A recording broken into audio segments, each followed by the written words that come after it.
The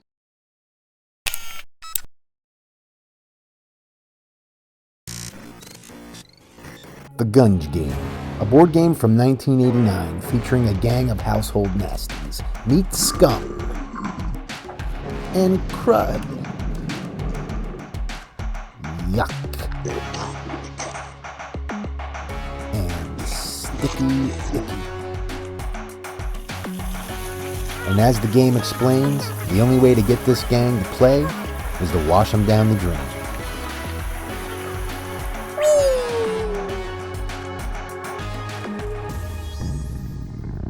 You'll see a nice colored game board with these gray stepping stones moving kind of in the perimeter around the green gunge swamp.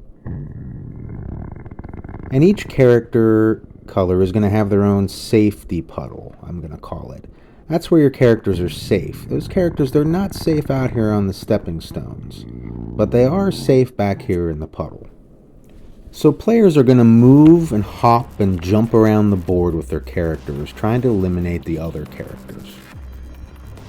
Each player is going to begin the game with 2 cards. There are 3 different types of cards. The double, which obviously doubles your roll value. The gunge, which is going to allow your player to enter the gunge swamp and hop out the other side, 1 of 5 points, and run for it, which is going to allow your character to run back to that puddle. So at the beginning of a turn, a player is going to roll the die, and they're going to hop out onto that colored space outside their puddle. They must land there first and then make their move. Now they've got to commit to one direction. They can't go one way then back on the same roll. So here's what it might look like after a number of players have hopped onto the board and bounced around and such. Here, green has rolled a 3. And you see this gunge space here? Once green passes in that space, if green has a gunge card, green can hop into the gunge, 1. And the gunge isn't going to count as a move on the die, but can hop out the other, so that'd be 2 and 3. Here, blue has rolled a 3, and blue is going to land and smush the red nasty, eliminating that one from the game. This is an example of a nasty hopping over top of other nasties, kind of like a frog leap. So 5 would get you all the way over here. You're only counting the spaces not occupied. Here, yellow's rolled a 2, and they want to play a double to get a 4.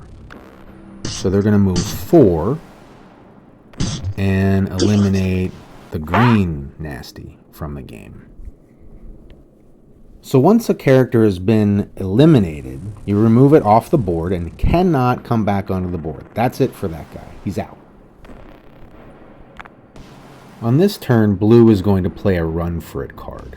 These run for it cards allow you to remove your character from the stepping stones back to your safety pool. So that gives you a little bit of peace of mind. This is a good example of an end move with a 4. Yellow can move right through this gunge if yellow plays the gunge card. And that's going to eliminate blue from the game. 1, 2, 3, gunge, 4. And at that point, yellow is the only remaining nasty on the board. And that is how you win the game. And here's the rule book. Well, rule page. Just 1 sheet of paper, but what you would expect from a game from the 80s is pretty light. There's not really any issues with it. It's adequate. Up here is some more artwork in black and white, and the designers did a really cool job of creating these characters and some descriptions about them. And it's kind of a cool little backstory with this Gunge Gang, and the colored artwork on the game box is really quirky and neat too. So that's a look at 1989's Gunge Game.